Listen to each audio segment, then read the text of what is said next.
¿Fue la humanidad creada y puesta aquí sobre la tierra por un creador inteligente y todopoderoso?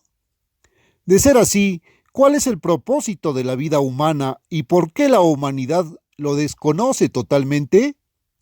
¿O bien, se desarrolló la vida humana a lo largo de millones de años partiendo de especies animales inferiores mediante el proceso de la evolución? Es posible que hayamos llegado a ser formados y a existir como humanos solamente por la acción de causas naturales y de fuerzas inherentes. Estas son dos posibilidades con respecto a nuestro origen. Hoy, la teoría de la evolución ha ganado aceptación casi universal en los círculos académicos más elevados. Sin embargo, los biólogos y los proponentes de la doctrina de la evolución no logran señalar un propósito definido para la presencia de la familia humana sobre este planeta. Tampoco pueden explicarnos por qué el hombre es como es, poseedor de una mente y una habilidad tan asombrosas que puede ir a la luna y regresar sano y salvo, pero al mismo tiempo se muestra impotente ante el embate de los problemas, el sufrimiento y los males del mundo. Cabe señalar al respecto que ni aún la religión le ha mostrado al hombre cuál es el verdadero propósito de su existencia. De repente se ha hecho imprescindible encontrar una respuesta. De repente el principal problema de la humanidad ha llegado a ser el de la supervivencia, y el tiempo se nos está agotando rápidamente.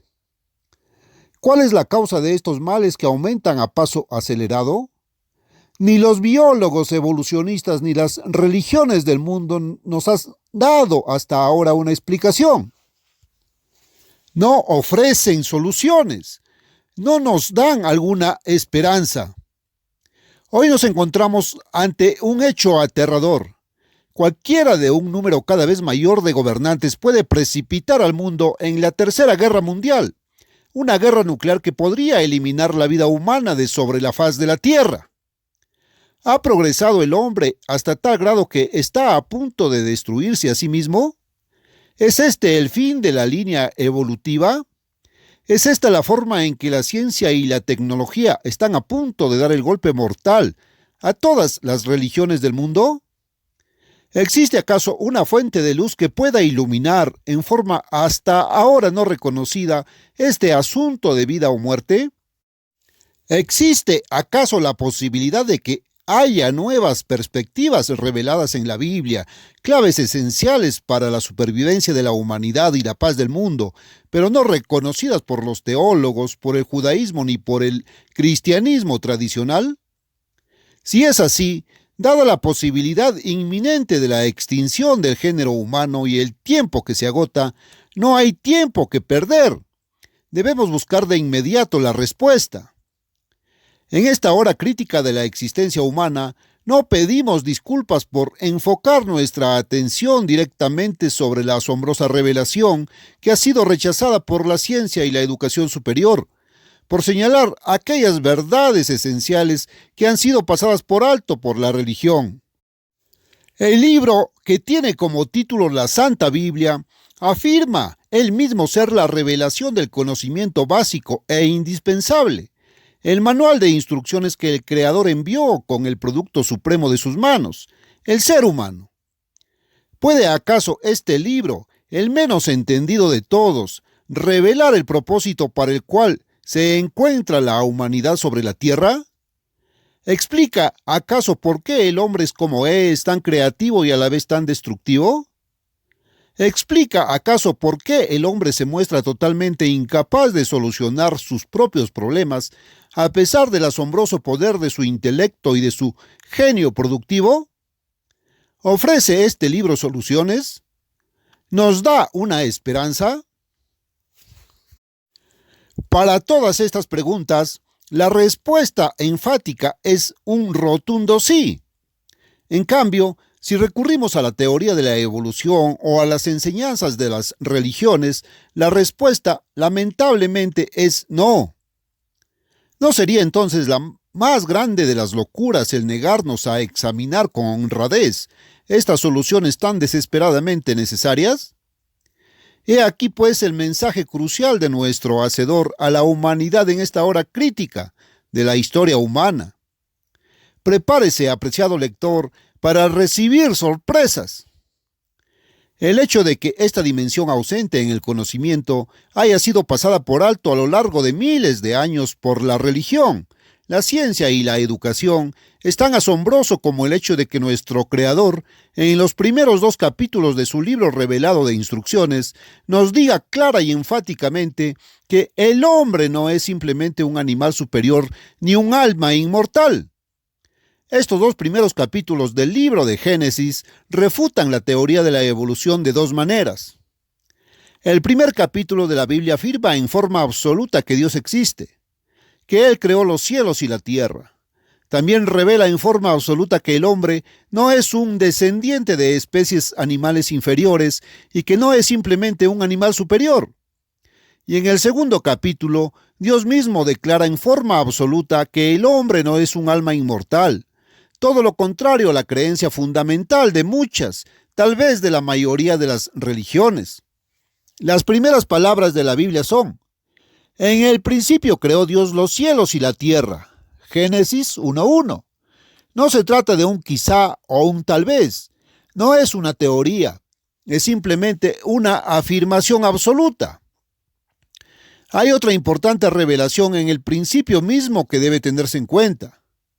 El ser humano que fue inspirado para escribir estas palabras fue Moisés, quien escribió en el idioma hebreo. La palabra Dios en español es una traducción de la voz hebrea Elohim, una palabra plural. Aunque fue traducida en singular como Dios, implica más de una persona. Esto está explicado en Juan 1:1, donde leemos: en el principio era el Verbo, y el Verbo era con Dios, y el Verbo era Dios. En otras palabras, Dios está formado por más de una persona. Dios es una familia. Observemos ahora lo que dice en Génesis 1:21. Y creó Dios los grandes monstruos marinos, según su género, y toda ave alada según su especie. Luego en el versículo 25. E hizo Dios animales de la tierra según su género, y ganado según su género. Y en el versículo 26. Entonces dijo Dios: hagamos al hombre a nuestra imagen, conforme a nuestra semejanza. Aquí se nos dice claramente que Dios creó las ballenas según el género de las ballenas, las aves según el género de las aves, los caballos según el género de los caballos, los chimpancés según el género de los chimpancés, pero Dios hizo al hombre según el género de Dios. Esto es lo que dice. Tengamos en cuenta también que Elohim no dijo: voy a hacer al hombre según mi género, sino: hagamos al hombre a nuestra imagen, conforme a nuestra semejanza. Es la familia divina la que habla.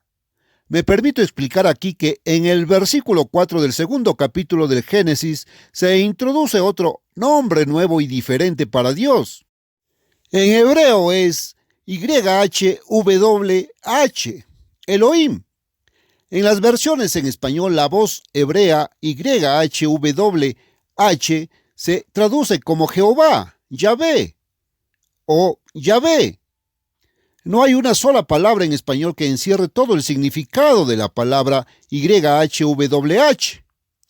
Algunas versiones la traducen como el que siempre vive, otras la traducen como el eterno. De hecho, la palabra hebrea YHWH es el nombre de la misma persona de la familia divina que aparece en el Nuevo Testamento como Logos en griego, Juan 1 del 1 al 3, y que se traduce como el verbo o la palabra. Se refiere a aquella persona de la familia de Dios que es el portavoz, por quien Dios, el Padre de la familia divina, creó todas las cosas. Es aquel que se hizo carne y vino al mundo, Jesucristo. Esto revela claramente y sin lugar a dudas que el hombre no es simplemente un animal superior. El hombre fue hecho a imagen y semejanza de Dios, con la misma forma y figura de Dios. El ser humano fue hecho para que tuviera una relación, un vínculo con Dios que ningún animal puede tener. Esto se hará más claro a medida que avancemos. Ahora bien, ¿por qué creó Dios al hombre a su imagen? por qué razón creó al género humano? ¿Tenía él un propósito especial? ¿Tiene la vida humana un significado que el hombre no comprende? El ex primer ministro de Gran Bretaña, Winston Churchill, dio la respuesta cuando dijo ante el Congreso de los Estados Unidos: aquí en la Tierra se está llevando a cabo un gran propósito. Él se refirió naturalmente a un poder superior que estaba llevando a cabo la obra. Pero el hombre, al parecer, no logra entender ese propósito. Ahora, miremos en torno nuestro y observemos todas las especies y formas de vida. ¿Cuántas de estas son capaces de pensar, planear, diseñar y luego convertir en realidad, bien sea por fabricación o por creación, aquello que pensaron, diseñaron o planearon? Los castores construyen diques por instinto, pero todos estos diques tienen el mismo patrón. El castor no puede crear un nuevo diseño y hacer algo nuevo y diferente. Las hormigas pueden construir hormigueros enormes. Los roedores cavan madrigueras. Las aves construyen nidos. Pero siempre siguen el mismo patrón. No hay originalidad. No reflexionan y crean una nueva idea. No hay un nuevo tipo de construcción. Los diques de los castores, los hormigueros, las madrigueras de los roedores, los nidos de las aves son construidos únicamente por instinto. No hay reflexión ni originalidad. En una ocasión se hizo un experimento con pájaros tejedores. Durante 5 generaciones estas aves fueron puestas en un lugar donde no había materiales para construir sus nidos. La 5ª generación jamás había visto un nido.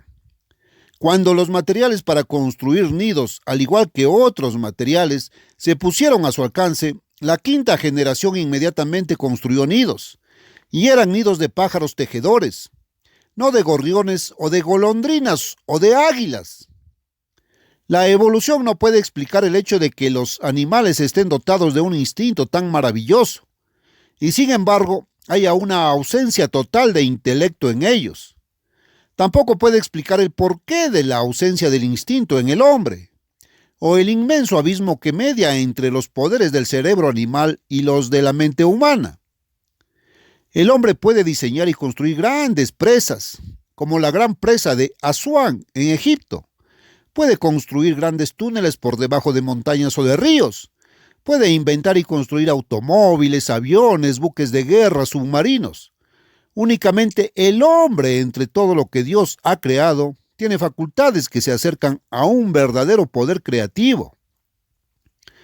Observemos, sin embargo, lo que el ser humano ha hecho con las cosas que, con su inteligencia y capacidad, ha podido diseñar y hacer. Hace miles de años, el hombre aprendió a manejar el cobre, el hierro y otros metales. Hizo herramientas, construyó edificios, pero también hizo espadas y lanzas y se dio a la destrucción. El hombre aprendió cómo organizar su especie en ciudades, grupos, naciones. Pero, ¿qué finalidad le dio a la organización que controlaba? A los que eran capaces los organizó en ejércitos y se dedicó a conquistar, a destruir y a adquirir, arrebatando y no únicamente produciendo y creando. El hombre descubrió que tenía la capacidad de producir explosivos de manera que podía mover montañas, si le era preciso. Pero pronto puso en marcha las energías más frenéticas de cada una de sus naciones y empezó a gastar ingentes sumas de dinero en su empeño por desarrollar armas nucleares más rápidamente que sus enemigos.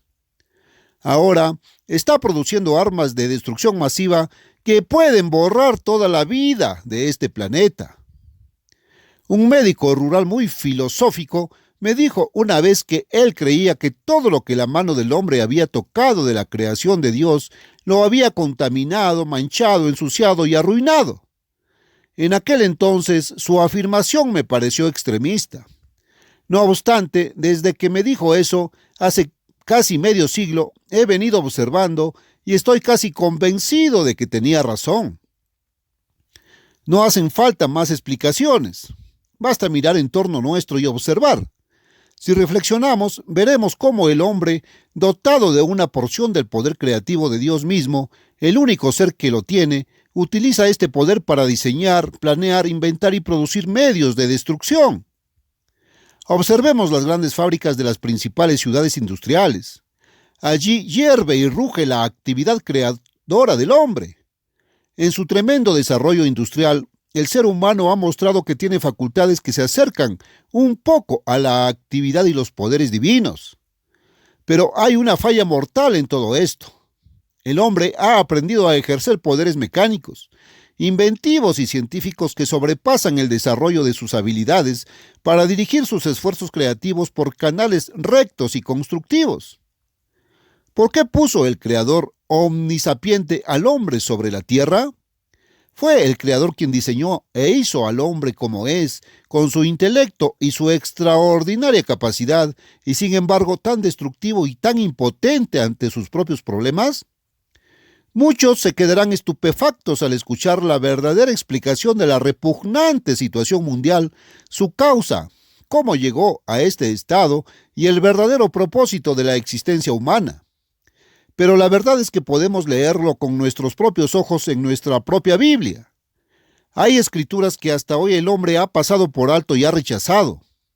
No obstante, son revelaciones verdaderas que han estado allí a lo largo de los siglos.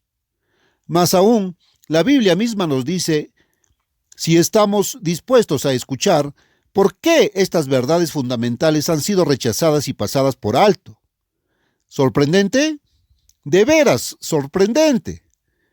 Ahora, véalo usted mismo. Si no tiene una Biblia, trate de conseguir una sin tardar. Una de las primeras cosas que necesitamos saber y que ha sido totalmente pasada por alto es esta. La creación de Adán no fue acabada. El primer capítulo del Génesis, llamado el capítulo de la creación, de hecho no relata la creación completa. La creación del hombre no fue acabada. Leamos esta sorprendente verdad una vez más. Debemos asegurarnos de que la entendemos.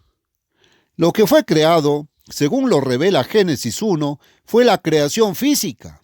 El hombre y la mujer físicos y mortales, el material físico con el cual Dios había de llevar a cabo la creación espiritual. La Biblia claramente revela esto, como veremos. Lo que Dios está creando en la familia humana es la obra maestra suprema y por excelencia de todas las obras de su creación. Y cuando ésta haya sido acabada, millones, mejor dicho, miles de millones de seres humanos se habrán convertido en caracteres espirituales perfectos. La creación espiritual aún se está realizando. Tal como lo dijimos arriba, Dios creó a Adán y Eva a la imagen y según la semejanza de Él.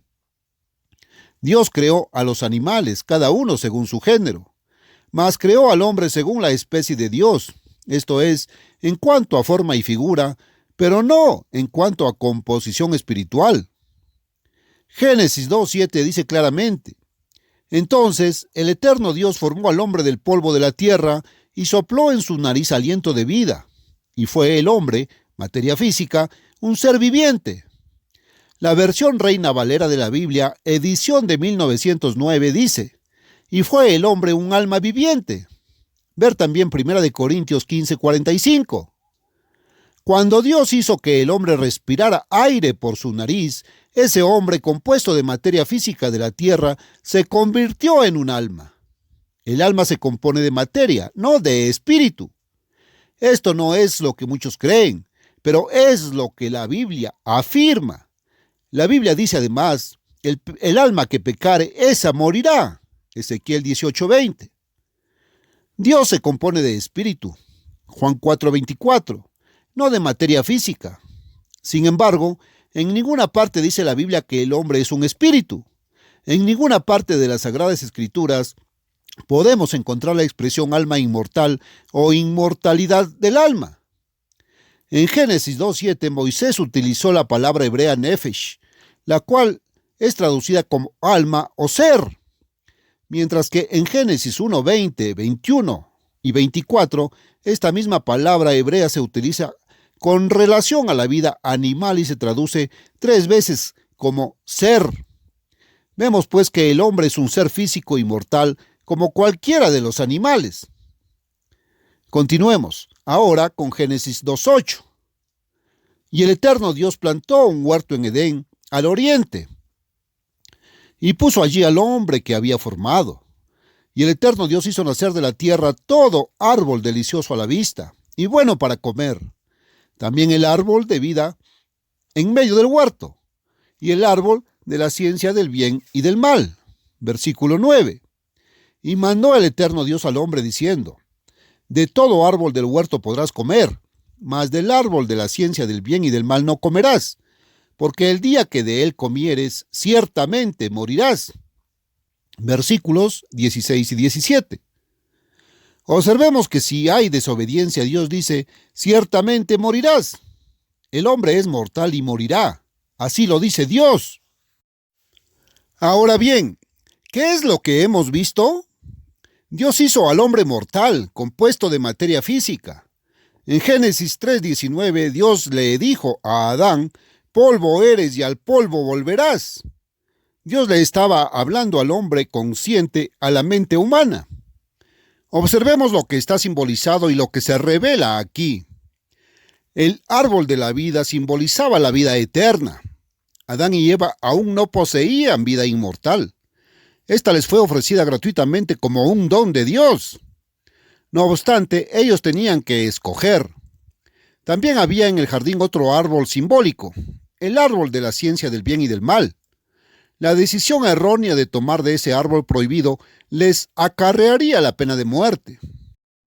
Dios les dijo: ciertamente morirás, si tomaban la decisión de desobedecer y comer de aquel árbol. En otras palabras, tal como leemos en Romanos 6:23, la pena del pecado es muerte, mas la dádiva de Dios es vida eterna.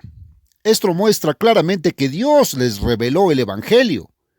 ¿Y cuál es la definición bíblica de pecado? En 1 de Juan 3:4 la encontramos. El pecado es infracción de la ley. En general, existen dos caminos básicos de vida, dos filosofías divergentes y opuestas. Yo las expreso en forma muy sencilla. La una es el camino del dar, la otra el camino del obtener. Dicho en forma más específica, el uno es el camino de la humildad, del interés por los demás igual al interés que se tiene por uno mismo. Es el camino del cooperar, servir, ayudar y compartir, de la consideración, la paciencia y la amabilidad. Más importante aún es el camino de la obediencia, de la confianza y de la adoración únicamente a Dios. Es el camino centrado en Dios, de amor a Dios y amor al prójimo. El camino opuesto es el camino centrado en el ego, el camino de la vanidad, la codicia y la lujuria, de la competencia y la contienda, de la envidia, los celos y la despreocupación por el bienestar de los demás. Pocos se dan cuenta de este hecho vital. El camino del dar es una ley espiritual invisible y, sin embargo, inexorable. Esta ley está resumida en principio en los 10 mandamientos. Esta es una ley tan real, tan inflexible e implacable como la ley de la gravedad. Esta ley gobierna y regula todas las relaciones humanas. ¿Por qué entonces habría de parecer incongruente que el creador del hombre, el creador de la materia, de la fuerza y la energía, el creador de las leyes de la física y la química, de la gravedad y la inercia, hubiera creado y puesto en vigor esta ley espiritual que produjera todo tipo de bien para el hombre? Si el Creador es un Dios de amor, si nuestro Hacedor es un Dios todopoderoso, ¿podría Él haber pasado esto por alto? ¿Podría haber descuidado el darnos un camino, una causa que produjera paz, felicidad, prosperidad, una vida llena de éxito y de abundante bienestar? Repetimos, tiene que haber una causa para cada efecto. Si ha de haber paz, felicidad, abundante bienestar, algo lo tiene que causar. Dios no podría ser Dios sin proveer una causa para todo bien deseable. ¿No es ya tiempo de que nos demos cuenta de que por amor a la humanidad que creó, Dios puso inexorablemente en vigor esta ley espiritual para dar una causa que produjera buenos efectos? Recapitulemos ahora. La muerte es la pena por el pecado. El pecado es la transgresión de esta ley. Transgredir esta ley es rechazar el camino que causa el bien que todos los seres humanos desean. Es el volverse al camino que causa todos los males. Dios les prohibió a Adán y Eva, so pena de muerte, el tomar del fruto del árbol de la ciencia del bien y del mal. ¿Por qué? Porque Él quería que ellos evitaran el acarrearse males, tristezas, dolores, sufrimientos, desgracias. Por lo tanto, tomar de este fruto equivalía simbólicamente a transgredir la ley espiritual de Dios. El tomar del árbol de la vida era simplemente un símbolo de la recepción del don del Espíritu Santo de Dios, el amor mismo de Dios, Romanos 5:5, el cual cumple esta ley espiritual, Romanos 13:10, y que Dios da únicamente a aquellos que obedecen su ley, Hechos 5:32. Pensémoslo bien. Un Dios justo no podría haberles advertido a los primeros seres humanos acerca de la pena de muerte sin haberles revelado completamente su ley espiritual, cuya transgresión traería como consecuencia esa pena. Esta era la misma ley que fue codificada después en el Decálogo, o sea, los 10 mandamientos. Recuérdese que los detalles no están descritos aquí, únicamente un resumen muy sintetizado de lo que Dios les enseñó. Dios les había explicado en detalle a Adán y Eva su camino de vida, el camino del dar, que es su ley espiritual e inexorable. Dios ya había puesto en vigor la ley que causa todo bien. Les había explicado también el camino que causa los males, la transgresión de la ley. De otra manera, Él no les hubiera podido decir que por la transgresión ciertamente pagarían la pena de muerte. Expresado en forma más clara, Dios le dejó al hombre la decisión. Este podría optar por causar todo el bien y recibir vida eterna en felicidad, o podría optar por causar males. Es el hombre, no Dios, quien causa todos los males que agobian a la humanidad. Esta decisión le corresponde al hombre. Lo que el hombre siembra, eso mismo cosecha. No obstante, aquí está el punto crucial. Era preciso que Adán y Eva se convencieran de la validez de la palabra de Dios, por cuanto la ley espiritual es tan invisible como las leyes de la gravedad y de la inercia. Ellos no podían verla, pero Dios les había dicho cuál era el camino del bien y cuál el camino del mal.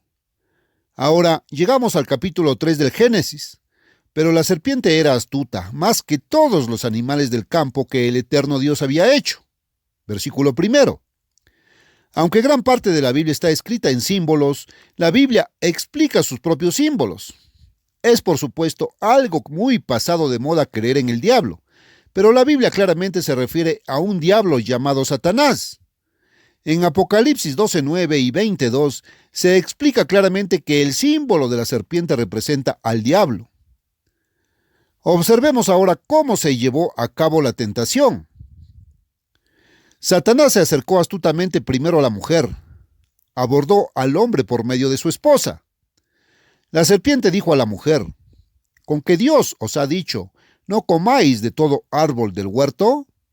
Y la mujer respondió a la serpiente: del fruto de los árboles del huerto podemos comer, pero del fruto del árbol que esté en medio del huerto, dijo Dios, no comerás de él, ni le tocaréis, para que no muráis. Entonces la serpiente dijo a la mujer: no moriréis, sino que sabe Dios que el día que comáis de él, serán abiertos vuestros ojos, y seréis como Dios, sabiendo el bien y el mal. Génesis 3, del 1 al 5. La narración le atribuye al diablo una hábil astucia. Primero, desacreditó a Dios. De hecho, lo que quiso decir fue: ustedes no pueden confiar en la palabra de Dios. Aunque haya dicho que ustedes son mortales y pueden morir, Él sabe muy bien que sus mentes son tan perfectas que ustedes pueden ser Dios. Es prerrogativa única y exclusiva de Dios el determinar qué es el bien y qué es el mal, qué es justicia y qué es pecado. Dios no le delegó al hombre el derecho o el poder de decidir qué es pecado. Sin embargo, Él nos obliga a escoger, a decidir si vamos a seguir el pecado u obedecer su ley. Para determinar correctamente qué es el bien, se requirió el poder creativo para producir y poner en vigor leyes tan inexorables como esta ley espiritual y las leyes de la física y de la química, una ley que automáticamente causa bien si se obedece, y mal cuando se desobedece. Adán y Eva solo tenían la palabra de Dios de que eran mortales y podían morir. Ahora Satanás puso esto en tela de juicio. les dijo que eran almas inmortales. ¿A quién deberían creer? Ellos no tenían prueba, excepto la palabra que Dios les había dicho. Pero Satanás la desacreditó afirmando exactamente lo contrario. Satanás les dijo a Adán y Eva que sus poderes intelectuales eran tan grandes que ellos podían determinar por sí mismos lo que es el bien y lo que es el mal. Esta es una prerrogativa divina. Ustedes pueden ser Dios, les dijo Satanás. Así, Satanás estaba apelando a su vanidad humana. Recordemos que Adán y Eva acababan de ser creados. Estaban dotados de mentes perfectas pero humanas. No tenían mentes divinas, sino mentes humanas perfectas. Ellos permitieron que entrara en su mente el pensamiento de que poseían poderes intelectuales tan grandes que podían asumir la prerrogativa divina y determinar ellos mismos lo que es el bien y lo que es el mal. La vanidad intelectual se apoderó de ellos. Se estremecieron, se entusiasmaron y se intoxicaron con vanidad ante semejante perspectiva.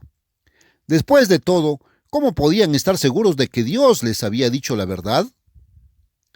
Ellos vieron, versículo 6, valiéndose de la observación, que el árbol prohibido era bueno para comer, que era agradable a los ojos y codiciable para alcanzar sabiduría. Se encendió en ellos la vanidad intelectual. En el éxtasis de esta vanidad, se valieron de la razón humana. Decidieron rechazar la revelación dada por Dios y hacer el primer experimento científico. Adán y Eva tomaron y comieron del fruto prohibido. Se adjudicaron la prerrogativa de decidir lo que es el bien y lo que es el mal. De esta manera, rechazaron el camino de la ley espiritual divina centrado en Dios y por necesidad eligieron el camino de la transgresión de esa ley. Ellos fueron los pioneros en decidir por sí mismos lo que es el bien y lo que es el mal, lo que es justicia y lo que es pecado. Y desde entonces, la humanidad ha estado haciendo lo que a sus propios ojos le parece correcto. ¿Cómo lo hicieron? 1. Rechazaron la revelación. 2. Se valieron de la observación. 3. Utilizaron la experimentación. Y 4. Emplearon el razonamiento humano. Y ese es precisamente el método científico que utiliza hoy la ciencia moderna. ¿Cuál fue el resultado de ese experimento? Ellos murieron, produjeron el primer hijo delincuente, el primer criminal y asesino. La dimensión más vital del conocimiento estaba ausente de su proceder científico. Hay mucho conocimiento vital, básico e importante que se encuentra más allá de la capacidad humana para descubrir. Un conocimiento tan importante como la comprensión de lo que es el hombre, por qué existe, por qué fue puesto sobre la tierra y con qué propósito. Y si hay un propósito, ¿cuál es? ¿Y cómo hemos de cumplirlo? Todas las naciones buscan y se esfuerzan por alcanzar la paz. Sin embargo, ninguna la encuentra. Tienen guerra. ¿Cuáles son los verdaderos valores en la vida? Este mundo va tras los falsos valores. Estas son las cosas más básicas e importantes que el hombre necesita saber. Sin embargo, buscará las respuestas en vano porque solo las puede saber por medio de la revelación. Lo mismo ocurre con el misterio de los orígenes. ¿Cómo y cuándo apareció la Tierra? ¿Cuántos años tiene? ¿Cuántos años lleva el género humano sobre este planeta? Estos temas absorben el tiempo, el pensamiento, la investigación y la reflexión de científicos, filósofos e historiadores. No obstante, lo único que logran son opiniones, teorías e hipótesis, pero ninguna prueba. Este conocimiento lo pueden obtener solamente por medio de la revelación. Al tomar del fruto prohibido, los primeros seres humanos se apropiaron la determinación de lo que es el bien y lo que es el mal. Repetimos que al hacer esto rechazaron el hecho de que la ley espiritual inexorable y viviente de Dios es el camino del bien, la causa de todo bien, y que la transgresión de esa ley es el camino del mal, la causa de todo mal.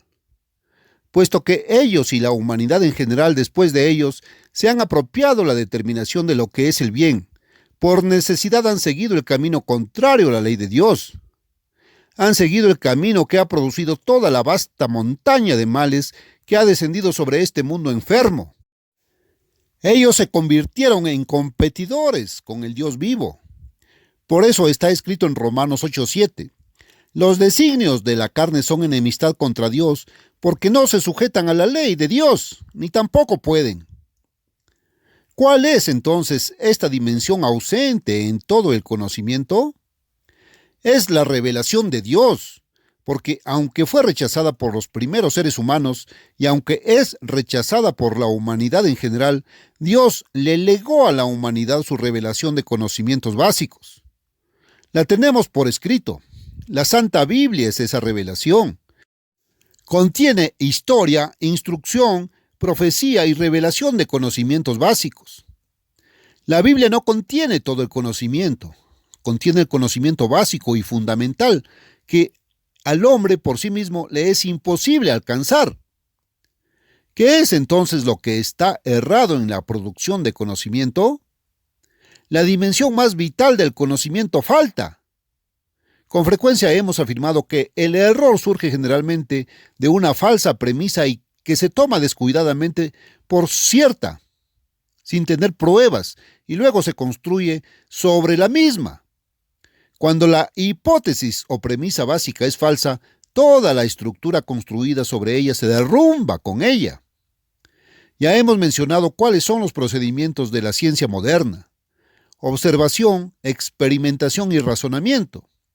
¿Son acaso malos estos elementos? De ninguna manera. El error viene del rechazo de la revelación, porque la revelación es la premisa fundamental y verdadera. Cuando el hombre la sustituye por sus falsas hipótesis, queda faltando la dimensión más vital en la producción de conocimiento. La palabra de Dios, su manual de instrucciones para la humanidad, es el fundamento de todo conocimiento. No es la suma total del conocimiento, sino el fundamento, la premisa verdadera, el punto de partida, el concepto que sirve de guía para la adquisición de más conocimiento. Dios quería que el hombre produjera conocimiento adicional. Él nos dio la base, la premisa, el concepto fundamental. También nos dio ojos con los cuales pudiéramos observar manos y pies para explorar y medir. Nos dio medios para producir laboratorios, tubos de ensayo, formas de experimentación. Nos dio una mente asombrosa con la cual podemos pensar. Si un avión que sale de Singapur con destino a Manila parte en la dirección equivocada, es posible que llegue a la India en lugar de llegar a su destino. Por eso es tan importante tomar la dirección correcta, partiendo de la premisa verdadera y con el concepto correcto, en lo que se refiere a la producción de conocimiento. Dios quería que el hombre se sirviera de la observación, la experimentación y el razonamiento humano. Él nos proveyó de la base, del fundamento, del principio que nos daría la dirección correcta con el concepto correcto. Pero nuestros primeros padres rechazaron la dimensión más vital de todo el conocimiento. Y la humanidad ha seguido rechazando el fundamento mismo de todo el conocimiento. La producción de conocimiento ha estado funcionando sin un fundamento, basada en premisas falsas y en hipótesis erróneas. Esta es la razón por la cual la producción humana de conocimiento ha fracasado en su intento por resolver los problemas de la humanidad y en curar los males del mundo. Los fabricantes de objetos mecánicos o de aparatos electrodomésticos envían un manual de instrucciones con su producto. La Biblia es el manual de instrucciones de nuestro Hacedor, el cual Él ha enviado con el producto de sus manos, la humanidad. 6,000 años de miseria humana, de males y de infelicidad deberían ser una prueba suficiente para los que quieran ver que desde nuestros primeros padres la humanidad ha rechazado la dimensión más vital. Recordemos que la creación aún se está llevando a cabo. A Adán le fue ofrecida gratuitamente vida eterna. Si él y Eva, por supuesto, hubieran decidido creerle a Dios, aceptar el conocimiento de Dios en lugar de determinar ellos mismos lo que es bien y lo que es el mal, hubiesen podido tomar del árbol de la vida. Aquel árbol representaba en forma simbólica el Espíritu Santo de Dios. De haberlo tomado, ellos hubieran sido fecundados con la vida de Dios, con vida espiritual. Entonces la creación de Adán hubiera sido acabada durante el lapso de su vida física. Él hubiera sido transformado de un ser mortal en inmortal. Su ser compuesto de materia física habría sido transformado en un ser compuesto de espíritu, como lo es Dios. Pero los primeros seres humanos rechazaron la revelación básica del conocimiento de Dios, tal como la humanidad lo ha hecho desde entonces. Ellos rechazaron el camino que Dios trazó para que causara paz, prosperidad, felicidad y alegría. Limitaron la adquisición de conocimiento a sus mentes humanas. Desde entonces el hombre ha tratado de seguir su propio camino, gobernándose él mismo, viviendo según el camino del obtener, sin preocuparse por el bien de los demás. El camino del hombre ha dado como resultado toda la montaña de males que agobian a este mundo. He ahí la explicación del analfabetismo, la pobreza, la enfermedad, la suciedad y el abandono que agobian a la mayor parte de la población mundial. He ahí la explicación de los males que existen en las regiones más avanzadas y desarrolladas del mundo. Tienen educación, pero con el gran vacío de la dimensión faltante. Educación sin conocimiento del propósito de la vida. Educación que pueden producir computadoras, enviar hombres a la luna y traerlos de regreso, pero que no puede solucionar los problemas del hombre. ¿Por qué existe todo esto? Porque los problemas son espirituales y el hombre ha rechazado el conocimiento de la ley espiritual de Dios, el camino de vida que podría causar paz y bien universales. ¿Dejó Dios abandonada a la humanidad a su destino? De ninguna manera. La creación espiritual de Dios aún se está llevando a cabo. La verdadera respuesta la dio Job. Si el hombre muriere, ¿volverá a vivir? Él mismo respondió: todos los días de mi edad esperaré hasta que venga mi liberación. Entonces llamarás y yo te responderé. Tendrás afecto a la hechura de tus manos. Job 14, 15. La última parte de esta cita, con tanta frecuencia pasada por alto, es la clave para todo este enigma. Leámosla una vez más. Tendrás afecto a la hechura de tus manos. Reflexionemos sobre esto. Job sabía que él era simplemente la obra de las manos de Dios, simplemente una pieza de artesanía en las manos del Creador, simplemente una pieza de arcilla elástica en las manos del alfarero supremo. El profeta Isaías también explica esto. Ahora pues, Eterno, tú eres nuestro Padre, nosotros barro, y tú el que nos formaste. Así que obra de tus manos somos todos nosotros. Isaías 64:8. Dios, al llamarnos de la tumba en la resurrección, tendrá deseos de acabar la obra de sus manos. El molde en el cual será fraguado el producto espiritual es de materia física, arcilla humana. En la creación de Génesis 1, Dios formó al hombre físicamente según su propia imagen. Pero nosotros como humanos carecemos del carácter espiritual del Dios perfecto. A aquellos a quienes Dios llama durante esta vida, si ellos responden y se entregan, Dios empieza a formarlos y a moldearlos espiritualmente de manera que lleguen a ser más y más como Él, en carácter espiritual. Para llevar a cabo este grandioso propósito, Dios ha fijado un periodo de 7,000 años. Los 7 días de 24 horas de la creación en Génesis 1 fueron un símbolo de los 7 días mileniales de la creación espiritual. Con excepción de aquellos a quienes Dios llama de manera individual y especial, durante los primeros 6 días mileniales, Dios ha dejado que el hombre escriba su lección con experiencia humana. El hombre tomó la decisión de confiar en sí mismo bajo el engaño y la influencia de Satanás. Ahora Dios está permitiendo que el hombre demuestre, más allá de toda duda, su total incapacidad, sin el Espíritu Santo de Dios, de vivir de una manera que produzca paz, felicidad y abundancia universales. Al mismo tiempo, Dios le ha permitido a Satanás que lleve a cabo su obra de engaño y maldad durante 6 días mileniales. Pero en el 7º día milenial no se le permitirá hacer su obra de perversión, sino que será encarcelado mientras el Cristo vivo trae la verdad y la salvación al mundo. Examinemos ahora brevemente el tema de la redención para entender de qué se trata exactamente. Porque por gracia sois salvos por medio de la fe, porque somos hechura suya, creados en Cristo Jesús para buenas obras, las cuales Dios preparó de antemano para que anduviésemos en ellas. Efesios 2, 8 y 10. Obsérvese que aquí se menciona buenas obras para salvación. En este pasaje el apóstol Pablo se dirige a aquellos cristianos verdaderamente convertidos, a aquellos que son hechura de Dios. Sí, creados.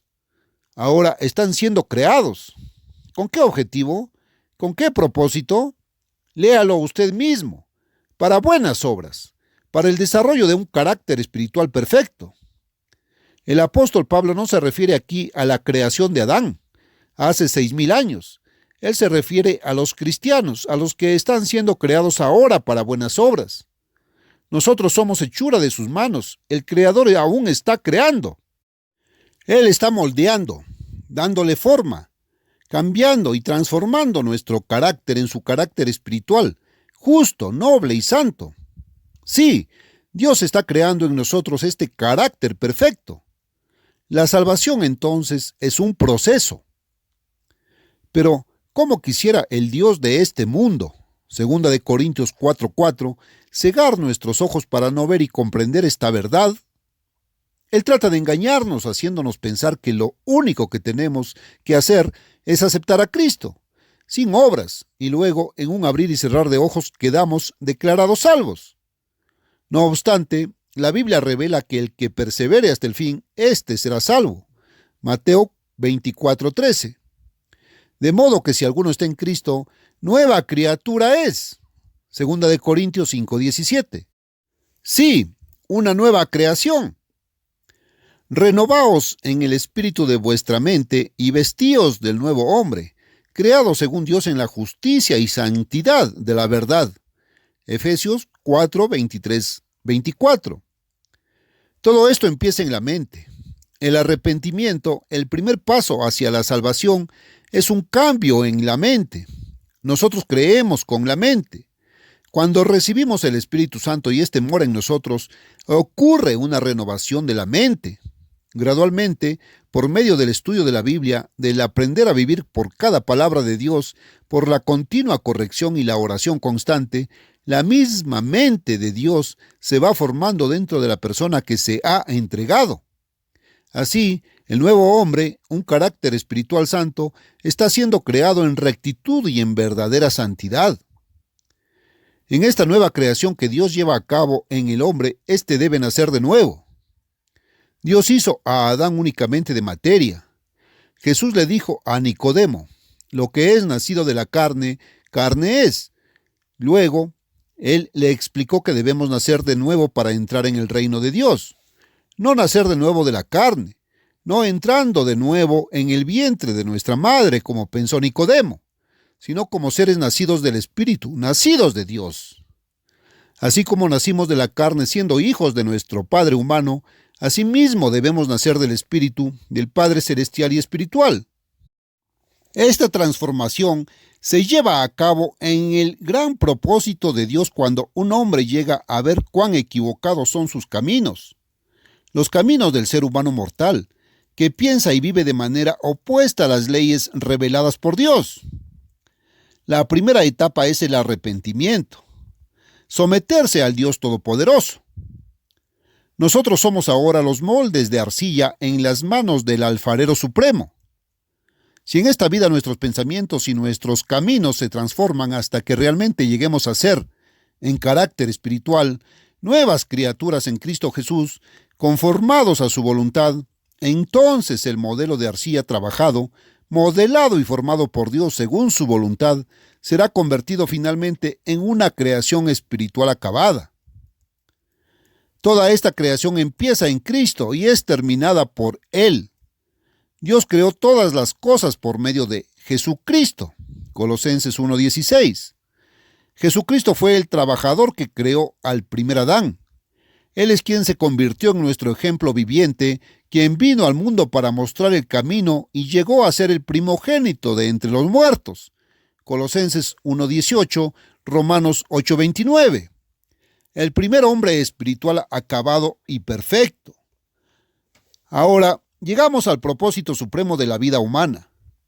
Es algo asombroso, quizá más allá de lo que muchos pueden entender. Sin embargo, mírelo usted mismo con sus propios ojos en su propia Biblia. Cada año, en el domingo que llaman de Pascua o de Resurrección, millones celebran la resurrección de Cristo. Pero, ¿creen ellos realmente que Él se levantó de entre los muertos? ¿Cuántos creen que realmente estaba muerto? La Biblia afirma que Él se levantó de entre los muertos. Mas, ¿cuántos creen que Él está vivo desde entonces? ¿Cuántos creen que el mismo Cristo que murió está vivo hoy? ¿Cuántos saben lo que ha estado haciendo durante los últimos 1900 años? ¿Lo sabe usted, apreciado lector? Toda la epístola a los hebreos está dedicada a decirnos lo que Él ha estado haciendo, lo que está haciendo ahora y lo que hará en el futuro. Léalo usted mismo en la Biblia y prepárese para recibir grandes sorpresas fantásticas. Empecemos por el principio, capítulo 1, versículo 1. Dios, habiendo hablado muchas veces y de muchas maneras en otro tiempo a los padres por los profetas, en estos postreros días nos ha hablado por el Hijo, a quien constituyó heredero de todo y por quien asimismo hizo el universo. Cuando dice heredero de todo, se refiere al universo entero. Sigamos leyendo, el cual, siendo el resplandor de su gloria y la imagen misma de su sustancia, algunas versiones traducen la imagen misma de su carácter, el carácter de Dios, y quien sustenta todas las cosas, el universo entero, con la palabra de su poder. Hebreos 1, del 1 al 3. En otras palabras, el Dios Todopoderoso, el Padre del reino de Dios, el cual es la familia divina de Dios, ha nombrado a su Hijo, el Cristo resucitado y vivo, como director ejecutivo en la administración del gobierno divino sobre toda la vastedad del universo. Varias veces en la Biblia a los cristianos convertidos, en quienes mora el Espíritu Santo de Dios, se les llama herederos de Dios y coherederos con Cristo Jesús. Romanos 8:17, Gálatas 3:29, 4:7, Tito 3:7. ¿Puede esto acaso significar que nosotros estamos destinados a compartir ese gobierno de todo el universo con Cristo? Veamos ahora Hebreos 2:6, donde se cita Salmos 8 del 4 al 6. El salmista hace esta pregunta: ¿qué es el hombre para que te acuerdes de él? Sí, ¿qué es el ser humano mortal y pecador para que Dios se preocupe por él? ¿Qué es usted para que Dios se preocupe por usted? Note bien la increíble respuesta. Le hiciste un poco menor que los ángeles. Sí, de hecho, muy superior a los animales, pero menor que los ángeles, quienes están compuestos de espíritu. Ver Hebreos 1, 5 al 7 y 13, 14. Continuemos con Hebreos 2. Le coronaste de gloria y de honra, y le pusiste sobre las obras de tus manos, todo lo sujetaste bajo sus pies. Porque en cuanto le sujetó todas las cosas, nada dejó que no sea sujeto a él. Versículos 7 y 8. En el primer capítulo, citado más arriba, todas las cosas también se traduce como el universo. ¿Quiere acaso decir esto que Dios ha puesto todo el vasto universo bajo el dominio del hombre?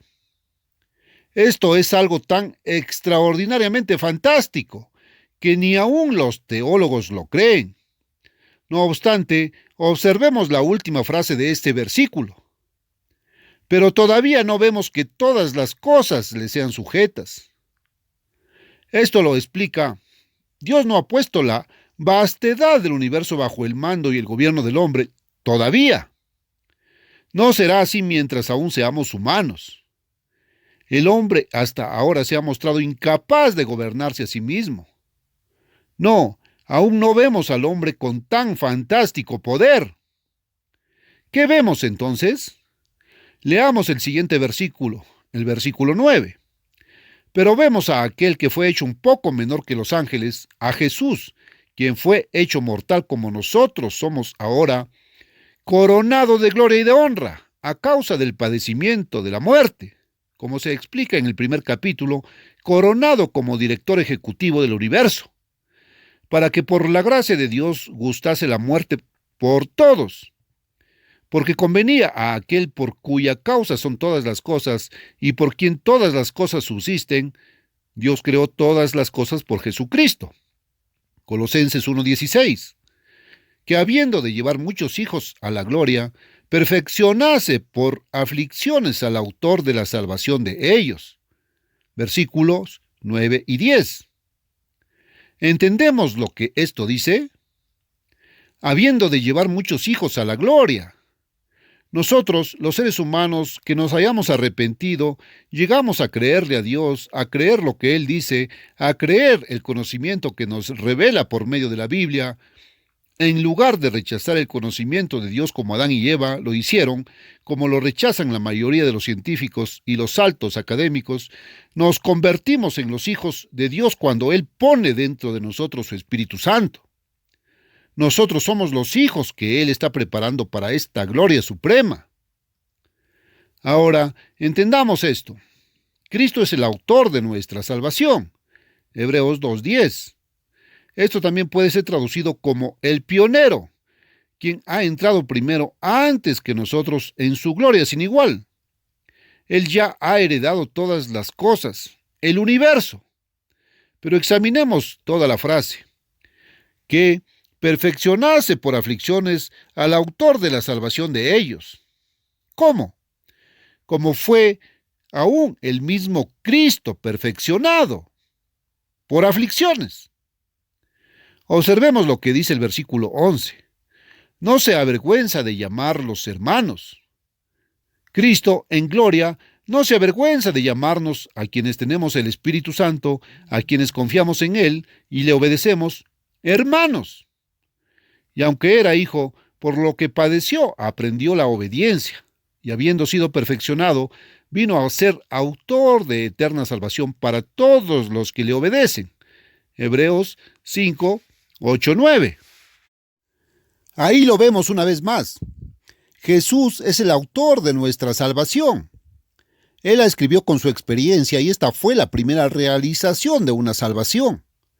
Jesús fue el primer ser humano en lograrla, en ser perfeccionado, en alcanzar un carácter perfecto.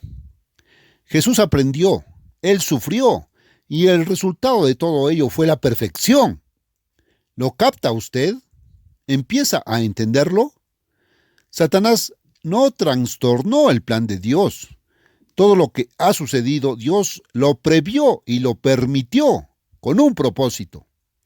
La redención no es una reparación de un daño. No es una restauración a una condición tan buena como la de Adán antes de la caída. No, aquello fue simplemente el principio, la creación material. La redención es la gran creación espiritual. Por medio de ella, Dios está creando en nosotros algo infinitamente superior a Adán antes de que él pecara. ¿Comprende usted ahora qué es lo que Dios está creando en usted y en mí? Dios está creando algo superior a los ángeles o arcángeles. Está creando la obra maestra por excelencia de toda la creación divina. Carácter espiritual santo y perfecto. ¿Y qué es carácter? El carácter perfecto, como el que Dios está creando en nosotros, es una persona finalmente convertida en ser inmortal que conserva su individualidad y quien por medio de una decisión libre e independiente ha llegado a saber, a escoger y a hacer lo que es recto. Esto significa saber y creer lo que Dios ordena es lo que es recto. Las piedras inanimadas ruedan cuesta abajo por el poder de la gravedad. El agua corre por los cauces de los arroyos y de los ríos hacia los océanos. Los grandes planetas, algunos muchísimos más grandes que la Tierra, tienen que seguir el curso que Dios les ha trazado. Estas cosas son ejemplos maravillosos del poder creativo de Dios. Sin embargo, Son cosas inanimadas, no tienen mente ni capacidad de decidir libremente, no tienen carácter. Los animales no pecan, no saben lo suficiente como para pecar. Ellos actúan según el instinto o según hayan sido adiestrados. No tienen carácter. El carácter es la posesión y la práctica del amor, la paciencia, la misericordia, la fe, la bondad, la amabilidad, la mansedumbre, la templanza, el dominio propio y la dirección correcta de su propia vida. El carácter incluye conocimiento, sabiduría, propósito, habilidad, todo debidamente controlado y desarrollado por el ejercicio del libre albedrío. El carácter santo y justo es algo que se desarrolla únicamente por medio de la experiencia. La experiencia requiere tiempo y circunstancias. Por esto Dios crea tiempo y circunstancias que desarrollan carácter. Dios formó al primer hombre de carne y hueso, de materia, del polvo de la tierra, a imagen de Dios. Imagen significa forma o figura, no composición. Por medio de un plan de 7,000 años de experiencia, Dios ha puesto a la familia humana en un proceso en el cual hemos traído la imagen del Adán terrenal, pero finalmente traeremos también la imagen del celestial, Cristo Jesús inmortal, el postrer Adán. 1 Corintios 15:49. Sí, una vez configurados, formados y moldeados según el propósito de Dios, seremos semejantes a Él, porque le veremos tal como Él es. 1 Juan 3:1-2. Únicamente hay dos principios generales de vida, el camino de Dios o el de la ley de Dios, resumido en los 10 mandamientos, y el camino de Satanás, el camino de la competencia, la codicia y la vanidad. Todo el sufrimiento, toda la desdicha, el temor, la miseria y la muerte provienen de la transgresión de la ley de Dios. El vivir por esa gran ley de amor es el único camino hacia la paz, la felicidad y la alegría. Dios puso al hombre sobre este planeta para que aprendiera esa lección, para que la aprendiera a lo largo de generaciones de experiencia. Sí, nosotros también aprendemos por medio del sufrimiento. Dios ha revelado el verdadero camino. Su revelación siempre ha estado al alcance del hombre, pero éste, habiendo recibido el derecho de decidir libremente, siempre le ha vuelto la espalda a Dios y al verdadero camino de Dios. Y aunque la humanidad en general aún se niega a ver o a aprender la lección, ha escrito esta lección indeleblemente en la historia de la experiencia humana. Aprendemos por medio de la experiencia y por medio del sufrimiento. Estos son entonces los elementos mismos que forman el carácter. ¿Cómo seremos una vez que este carácter santo se haya desarrollado en nosotros? ¿Cómo seremos en la resurrección? Ahora, durante su vida física, un cristiano verdaderamente convertido, que tiene el Espíritu de Dios morando en él y es guiado por ese mismo Espíritu, ya es un hijo de Dios. En oración, él llama a Dios Padre. Leámoslo en la Biblia. Amados, ahora somos hijos de Dios y aún no se ha manifestado lo que hemos de ser. 1 Juan 3:2. Lo que seremos no es aún manifiesto. Aún no aparece. Aún no se ve. Sigamos leyendo. Pero sabemos que cuando Él se manifieste, seremos semejantes a Él, porque entonces le veremos tal como Él es. Nuestro semblante será entonces como el de Cristo ahora. ¿Cómo es Jesucristo ahora? Su semblante está descrito en Apocalipsis 1, del 14 al 16. Su cabeza y sus cabellos eran blancos como blanca lana, como nieve, sus ojos como llama de fuego, y sus pies semejantes al bronce bruñido, refulgente como en un horno, y su voz como estruendo de muchas aguas, y su rostro era como el sol cuando resplandece en su forma. Una vez que hayamos nacido de Dios, que hayamos entrado en su reino, su familia, por la resurrección, seremos compuestos de espíritu, seremos, como Dios y como Cristo son ahora, absolutamente sin pecado. Todo aquel que es nacido de Dios no practica el pecado, porque la simiente de Dios permanece en él y no puede pecar porque es nacido de Dios. 1 Juan 3:9. Así como Cristo nació de Dios por su resurrección, Romanos 1 del 3 al 4, también naceremos nosotros de la misma manera. porque a los que antes conoció, también los predestinó para que fuesen hechos conforme a la imagen de su Hijo, para que Él sea el primogénito entre muchos hermanos. Romanos 8:29. En aquel tiempo seremos transformados de mortales en inmortales, mas nuestra ciudadanía está en los cielos, de donde también esperamos al Salvador, al Señor Jesucristo, el cual transformará el cuerpo de la humillación nuestra para que sea semejante al cuerpo de la gloria suya. Filipenses 3:20-21. ¿Empieza usted a entender el propósito de la vida? Una religión cree que el resultado final de la vida humana es llegar al nirvana, a la extinción total. Cuán gloriosa es la verdad que promete exactamente lo opuesto.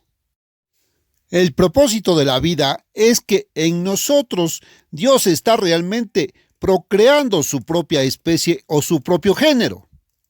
Dios se está reproduciendo a sí mismo según su género, porque nosotros, una vez realmente convertidos, somos engendrados como hijos de Dios, aunque aún no nacidos. Entonces, por medio del estudio de la revelación de Dios en su palabra, viviendo por cada palabra de Dios, por medio de la oración constante y de la experiencia diaria en pruebas, crecemos espiritualmente de manera que somos cada vez más como Dios, hasta que en aquel momento de la resurrección seamos transformados instantáneamente de mortales en inmortales, compuestos de espíritu. En ese entonces naceremos de Dios, naceremos dentro de la familia divina. Porque recuérdese que la palabra Dios en Génesis 1:1 es la traducción de la palabra hebrea Elohim. Elohim significa un Dios, no muchos dioses, pero ese Dios es una familia divina, un reino. Hay únicamente una iglesia verdadera, pero muchos miembros. 1 Corintios 12:20. Con Dios sucede lo mismo. A manera de ilustración sabemos que hay un reino mineral, un reino vegetal, un reino animal y un reino humano en este mundo material. En el mundo espiritual existe el reino angelical y por encima de todo el reino de Dios. Un ser humano compuesto de carne y sangre no puede entrar en el reino de Dios. Juan 3:6, 1 Corintios 15:50. Pero alguien nacido de Dios sí puede. ¿Lo capta usted realmente? El propósito por el cual usted vive es el de nacer finalmente en el reino de Dios, el cual es la familia divina, la familia de Dios. Cuando usted entienda plenamente esta verdad maravillosa y grandiosa, su mente se llenará de alegría y gloria trascendentales. Esto le da un nuevo significado tan maravilloso a la vida que usted nunca comprenderá a plenitud las alturas de su esplendor. Esto significa, por supuesto, una renuncia total, una negación de todas aquellas cosas nocivas y de los caminos que falsamente parecen tan brillantes y seductores para este mundo. Mas sus ojos serán finalmente abiertos ante el gran engaño. Las escamas caerán de sus ojos cegados y usted verá el significado de la vida, su gran propósito, como nunca soñó que podría ser. El dejar de lado los males de este mundo, las tentaciones y trampas, sus lazos y engaños que relucen pero que después terminan solo en tristeza y en sufrimiento. Es salir de las espesas tinieblas al esplendor de la luz verdadera, de la felicidad y de la alegría para siempre. Como está expresado en 1 de Pedro 1:8, usted se alegrará con gozo inefable y glorioso.